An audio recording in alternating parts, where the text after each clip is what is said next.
নোয়াখালী বিভাগে এটা আমাদের পানের দাবি, আমাদেরকে অবশ্যই দিতে হবে। আজকে সোনাইমুড়ি চৌরাস্তায় সকল স্কুল কলেজের ছাত্রছাত্রীরা রোড ব্লকের করে আন্দোলন করতেছে। নোয়াখালী আমাদের বিভাগ দিতেই হবে। আমরা সরকারের কাছে যৌক্তিক দাবি জানাই। আমরা আশা করি এটাতে কোনো জেলার মানুষ পুরে মানি কথা তারা জ্বলে পুরে ছাই হয়ে যাইব না। আমরা যাদের যেমন সরকারের কাছে দাবি জানাইতেছি, আপনারা অবশ্যই সরকারের কাছে দাবি জানান। আপনারা যদি যোগ্য হন অবশ্যই আপনাদেরকে বিভাগ দেওয়া হবে।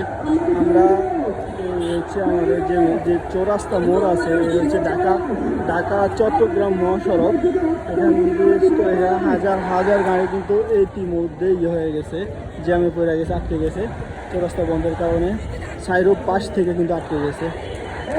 আমাদের পানের দায় বিভাগ অবশ্যই দিতে হবে। কুমিল্লার মানুষ যতই লাফান না কেন, যতই সমালোচনা করেন না কেন, যতই ষড়যন্ত্র করেন না কেন, দিন শেষে বিভাগ কিন্তু আমরাই পাবো।